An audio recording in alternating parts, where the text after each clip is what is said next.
Convidamos para ministrar a palestra Envelhecer, mas sem perder a ternura jamais, a especialista Maria Sander Soprana. Durante 12 anos colaborou como docente na Fundação Logosófica em prol da superação humana de Chapecó, Santa Catarina. Graduada em administração, especialista em controle de qualidade total, Fundação Cristiano Ottoni, pós-graduada em logoterapia, atualmente certo? Uma pessoa muito simpática e agradável. Com a palavra.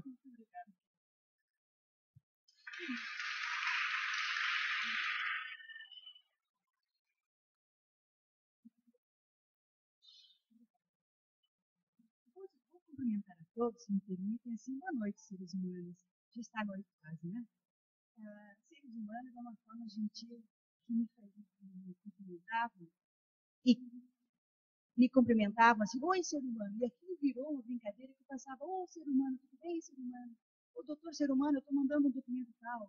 Assim a gente brincava. Mas, na realidade, era uma brincadeira para recordar a minha humanidade que devia estar sendo desenvolvida a cada fala. E me preocupava muito em realmente ser humano. E para isso, eu necessitava de recordação, de atenção. Eu sou muito distraída, tipo criança, às vezes eu me encanto com as coisas e esqueço de ser humano. E fico áspera e perco a ternura.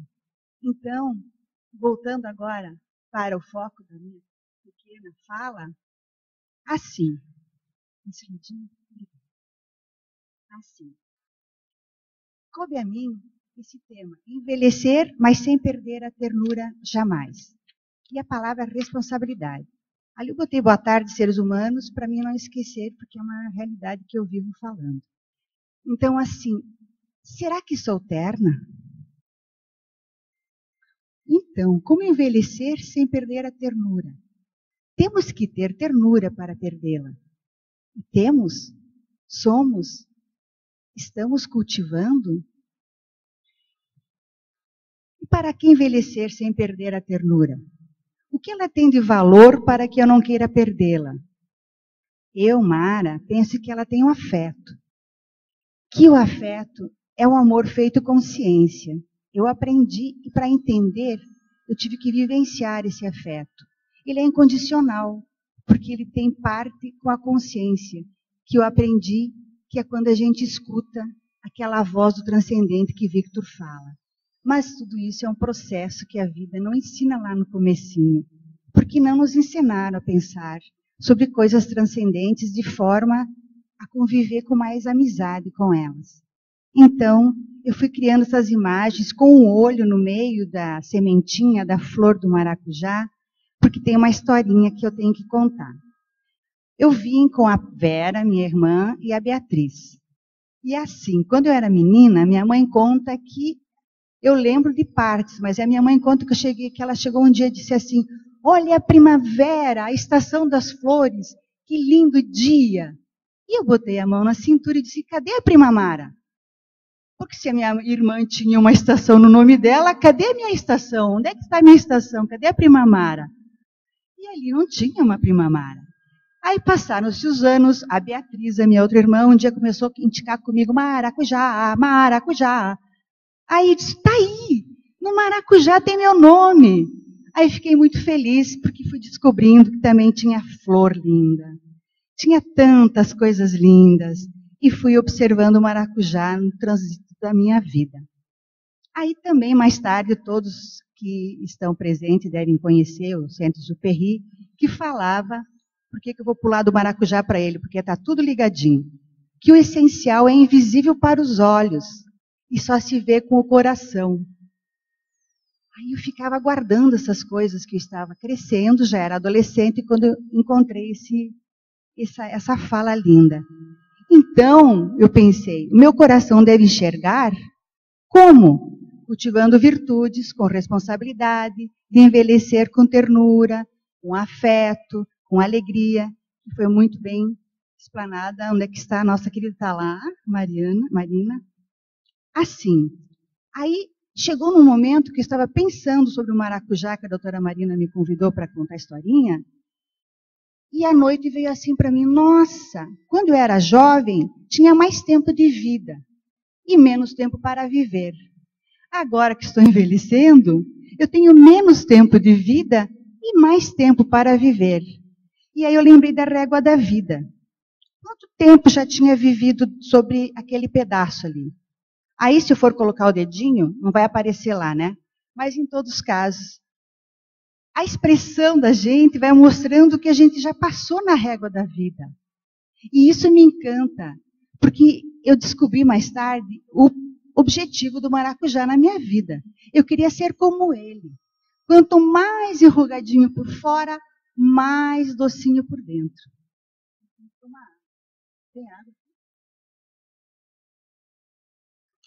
Eu estou com a boca seca porque o maracujá que enrugou. Essa é a primavera, ó. Ela vai me trazer água. Muito obrigada.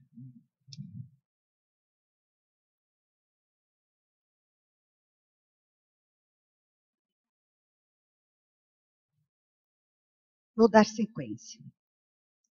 Aí que eu cheguei à conclusão que eu queria envelhecer como maracujá. Quanto mais enrugado por fora, mais doce por dentro.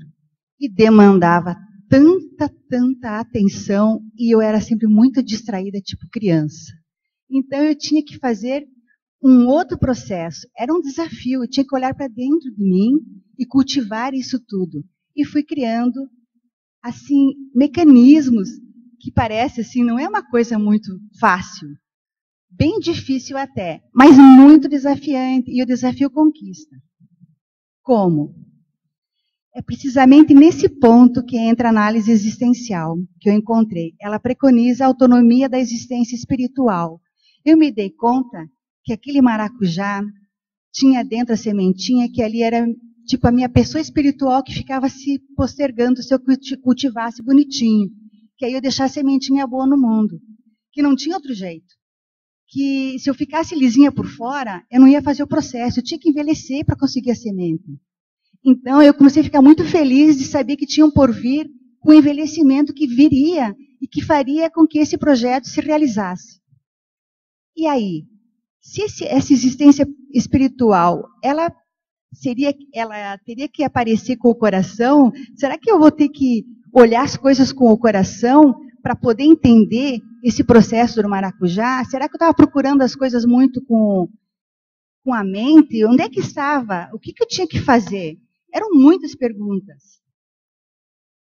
Aí podemos atribuir, disse Viktor Frankl, que também eu fui começando a entender, que a análise existencial, essa historinha toda que eu tinha do maracujá, que parece coisa de criança, mas eu fui crescendo e fui levando, era um arquétipo de vida. Era o sentido que eu tinha decidido seguir.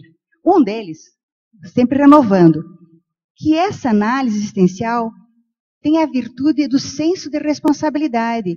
E eu compreendi que a Mara, aquela menina que queria uma estação primavera, com a brincadeira do maracujá, tinha uma responsabilidade de fazer coisas muito boas, de deixar semente que fosse boas, que elas produzissem suquinho doce, e que isso só poderia ser com um comportamento que realmente as pessoas olhassem e sentissem que ali haveria um suquinho doce, não azedo, não amargo, não rabugento, no envelhecer.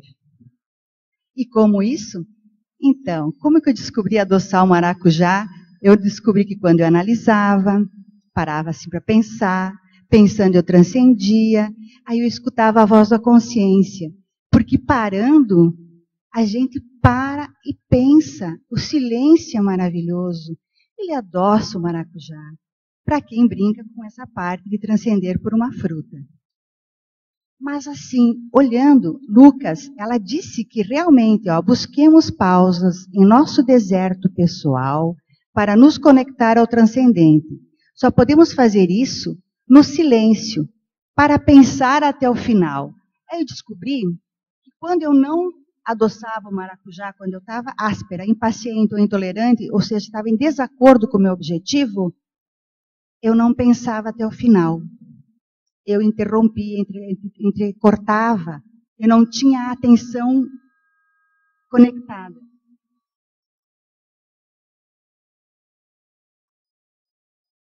parada pelas pernas, eu vou apurar. Esse é o doce que adoça o maracujá enquanto vai amadurecendo. O pensar, o refletir, transcendendo. Não tem outro jeito. Já tentei outras formas e eu não consegui. Se vocês conseguirem, não quer dizer que as outras frutas não sejam boas, né? Tem abacate, tem uva, até o maracujá. Eu dizia assim, puxa, o maracujá tem o caule bem flexível. Mais tarde, quando eu tiver um filho, tomara que ele seja como um maracujá, que eu conduza ele assim para onde eu quero, bem flexível. Deus me mandou um abacate. Quando eu vi o tronco não era flexível, a haste era firme, mas o abacate era tão lindo quanto o maracujá. É outra história. E aonde eu acho esse doce? Aonde eu movimento toda aquela, vamos voltar aqui, aquele docinho do maracujá que vai pensando para transcender. Como que eu transcendo? Onde? No inconsciente espiritual, que o Franklin descobriu e que nos ensina em seus livros, em sua teoria, em sua escola que ele criou. Como? Reativando o órgão do sentido. Era outra história que eu falava com a minha mãe. Ela dizia, Mara, escuta a sua consciência. Aonde mora a consciência, mãe? Ela me mandava sempre escutar a minha consciência e não tinha noção. Franklin dá aquela pista para a gente aterrissar. A consciência é o órgão do sentido, lá na dimensão noética. Existe, além daquele inconsciente instintivo que Freud fala, o inconsciente espiritual que Franklin nos apresenta para explorarmos. Este é o segredo de envelhecer com ternura, sem perdê-la jamais. E ainda com a responsabilidade de ir cultivando este doce do maracujá. A consciência do fenômeno do espírito. Esse é um conceito que Franklin diz. Ao espírito podemos aplicar o que se lê nos Vedas indianos. Aquilo que é aplicar ao espírito? Aquilo que vê não pode ser visto. Aquilo que ouve não pode ser ouvido. O que pensa não pode ser pensado. Eu os vejo, mas eu não me vejo. Vocês me veem, mas vocês não se veem. Então há um olho, existe, isso não é nada que não seja simplesmente fenomenológico e também é uma ciência que se pode estudar. Que tem muitos estudos já sobre ela que nos fazem entender, acionar o mecanismo do entendimento para compreender realidades antes não entendidas. E isso dá uma paz e uma alegria, uma convicção de que se está dando sentido para tantas outras dúvidas que tínhamos.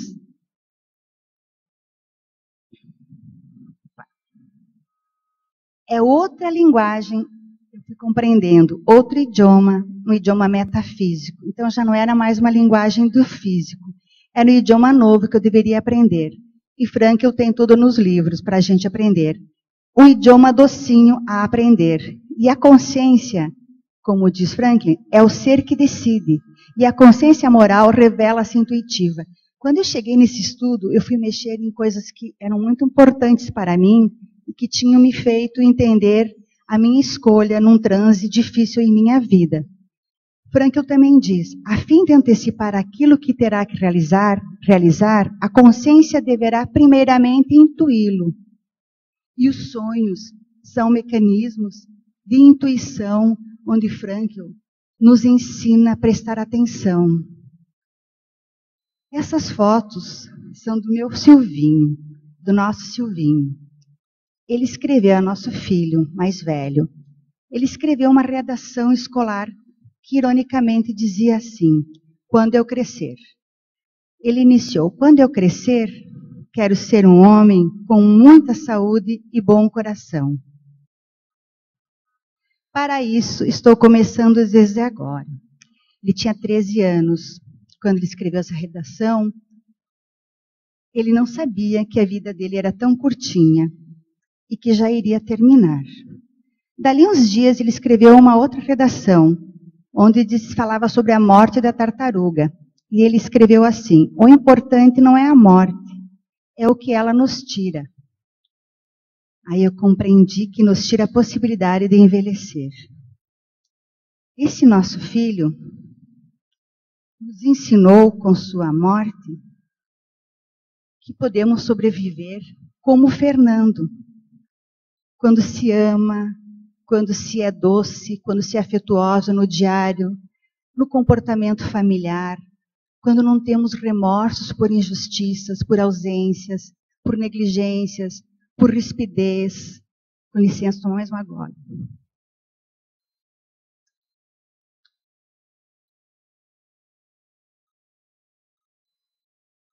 Ele me ensinou tanto, nos ensinou tanto, tanto com sua vida pequena, mas com a sua morte, nós aprendemos, estamos aprendendo até o nosso último dia, todos nós familiares. Crescemos muito, muito, muito. Já fazem 22 anos. Foi um holocausto familiar. Ali eu aprendi a transformar a dor em amor. Como? Eu não me permiti ser a vítima, a mãe coitada. Eu olhei para o meu esposo, para o meu marido, para os meus filhos e dizia, porque eu não entendo como é que funciona o mecanismo do metafísico, céu, paraíso. Eu dizia, Silvinho, siga em frente, não olhe para trás. Eu não entendo como é que é esse mundo metafísico, se existe, mas parece que existe, tem informações boas sobre ele. Procure a luz, saiba que você é um espírito livre. Eu vou cuidar do teu pai e dos teus irmãos. Não se preocupe, porque ele era muito maduro, ele se preocupava muito conosco. Ele não podia se preocupar se ele tivesse que seguir. E eu não entendia como funcionava aquilo tudo. Então eu falava diariamente, escrevia cartas para ele, assim, no sentido de dar força para o espírito dele, caso aquilo conseguisse chegar até ele. Foi me fortalecendo. Eu fui me sentindo muito mais mãe dele, quase depois, do que só antes. Com isso, eu transformei a dor em amor e fortaleci a família de forma que todos estamos sobrevivendo. Então, esse foi o nosso holocausto. Como o Frank, eu transcendi, decidindo pelo amor. Nós transcendemos e pude assim aprender com o sofrimento e a dor, partindo pelo meio do nosso coração, mas não a semente. Porque a semente tem que ser preservada. Será que pensamentos são como sementes? Quem semeia, colhe? Tinha que cuidar deles. Então, nessa responsabilidade com as possibilidades, as sementes, a experiência que eu tive para transformar dor em amor, o que eu observava? Ao querer se manifestar os meus pensamentos, às vezes se atropelavam, empurravam e produziam conflitos internos nos confrontos entre suas razões. E assim azedavam e deixavam amarga a semente. A minha fruta ficava azeda. Esses momentos quando eu tinha pena de mim mesma, porque tinha morrido meu filho.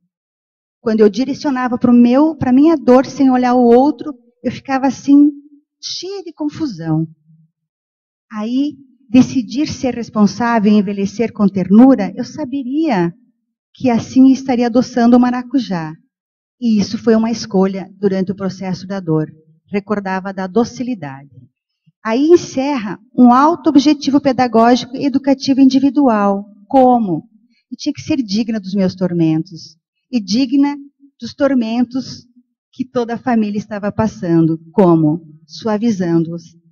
Aí Frank fala assim, o homem como ser espiritual... Como que está o tempo? Acho que estou terminando.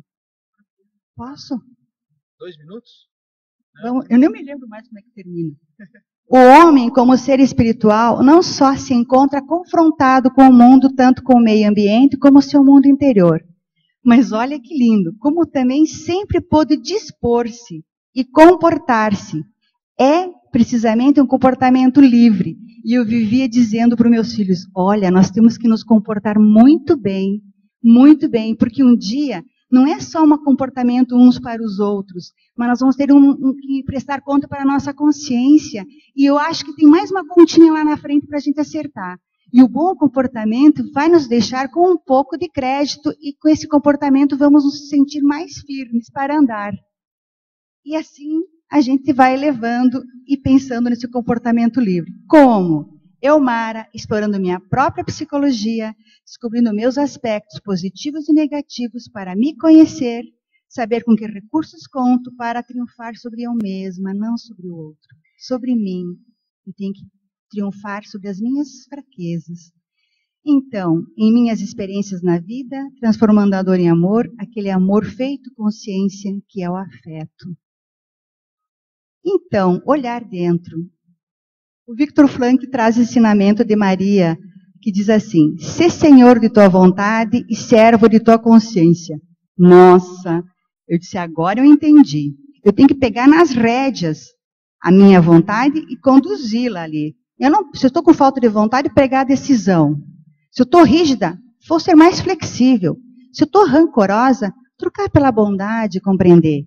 Se eu estou impaciente, irritado, tudo tem um jeitinho de trocar. Veja como tem tudo um lado bom que a gente pode ir olhando e mudando para poder ficar menos dura, menos rígida.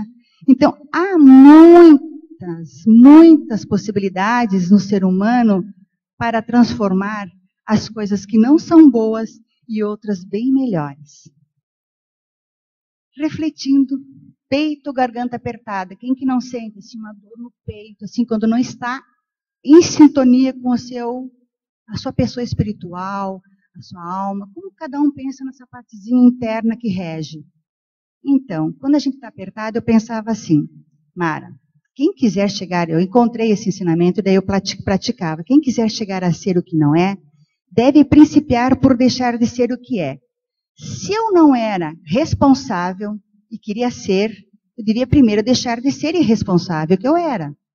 Se eu queria chegar a ser terna, doce, afetuosa, e não era, eu deveria principiar por deixar de ser áspera, brusca, impaciente, rabugenta, enfim. Essa é a oportunidade da flor se transformar em fruto. Para isso precisa mudar. Como? Com atenção, que é o sinal da consciência. E aí o Frankl diz, todo ser humano tem a liberdade de mudar a qualquer instante. Muito obrigada.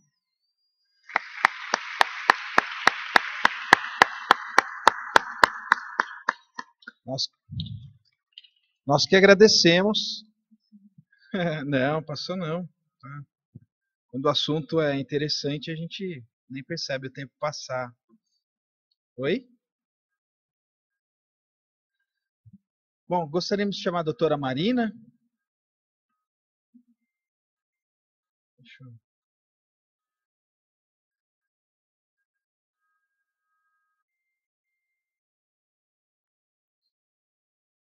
Muitos anos da vida, cada um, doces como o maracujá. Vamos cantar parabéns a você?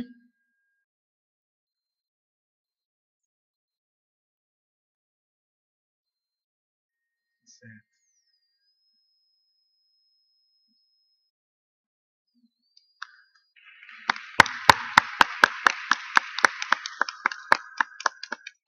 Muito obrigado. Com a palavra, a doutora Marina.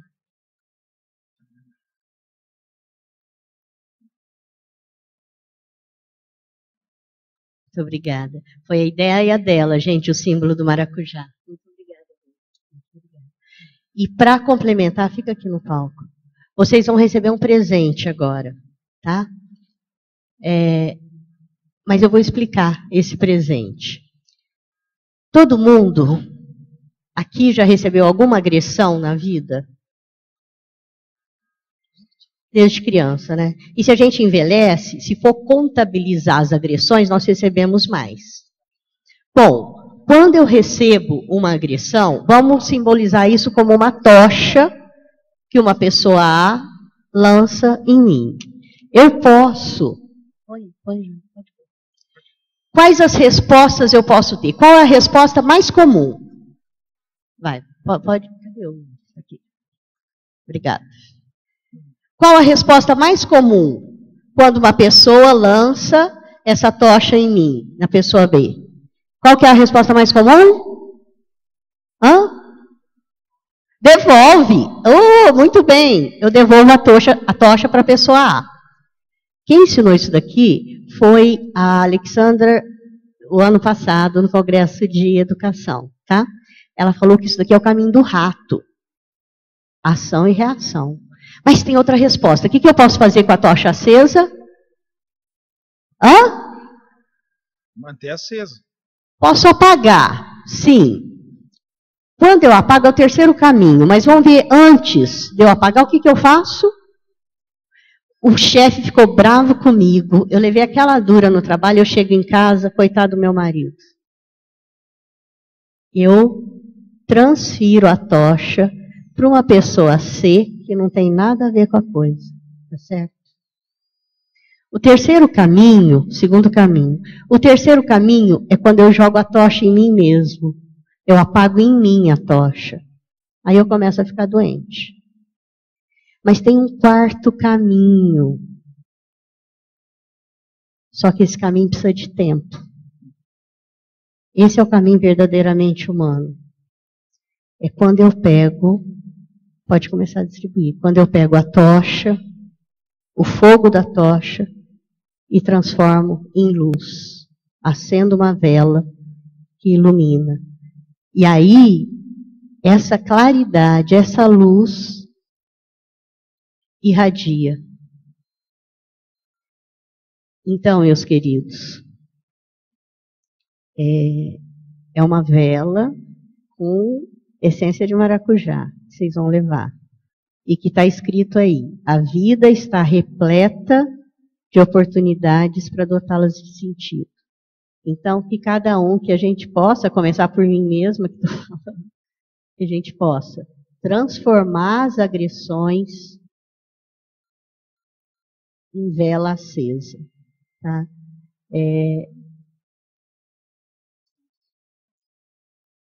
E nós podemos, não pela nossa capacidade só, mas por essa dimensão espiritual que é mais forte que o nosso psicofísico. É isso que Franco veio nos trazer. Essa é a esperança comigo mesmo e essa é a esperança que também eu creio está em vocês. Tá? Então, muito obrigada.